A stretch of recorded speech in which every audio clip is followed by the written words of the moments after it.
同馬丁路金一樣，我哋街坊總會都有一個夢想，一個關於澳門、關於社會服務嘅夢想。呢個夢想關於教育，關於澳門嘅下一代，關於澳門嘅未來。呢個夢想關於擔當，喺危難之間挺身而出，做守護小城嘅無名英雄。社區嘅工作能夠參加呢，係一種福氣嚟。我哋真真正正出於公心，為人民服務，為街坊服務。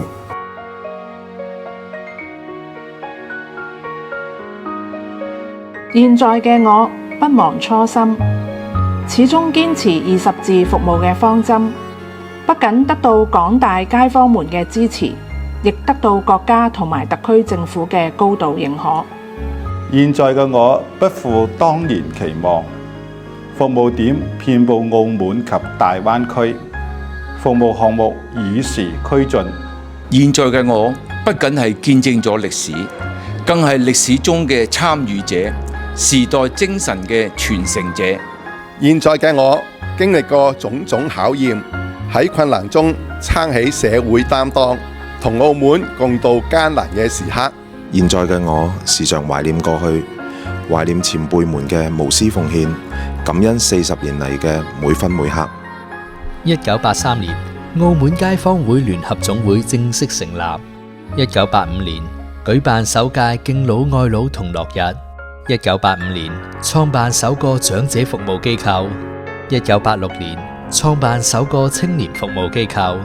首個綜合社區服務機構亦都喺1989年落成。1995年，澳門街坊總會創辦咗澳門方眾學校。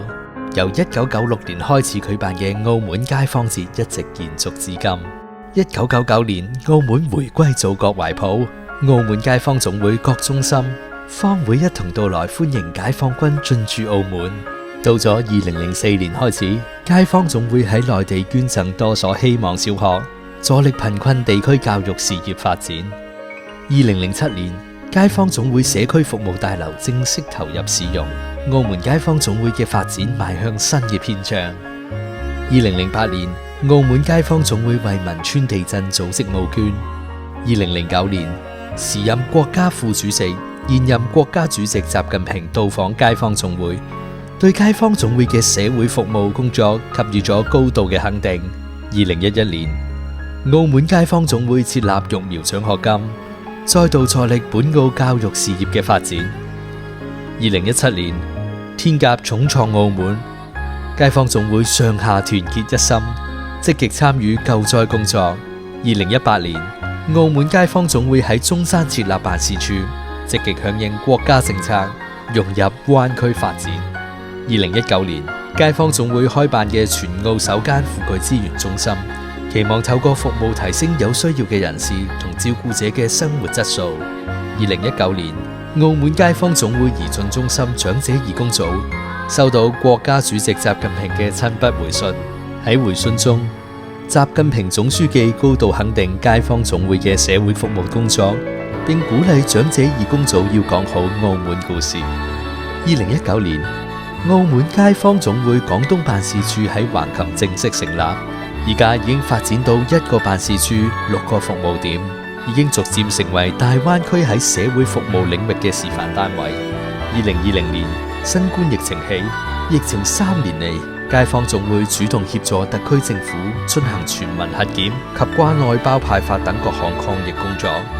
2023年，街坊通 App 正式上線，並加入街坊會數字社區平台，標誌住街坊總會邁入數字化時代發展，從黑白相片走到數字時代。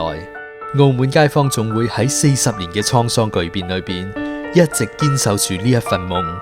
未來，等我哋繼續再追夢。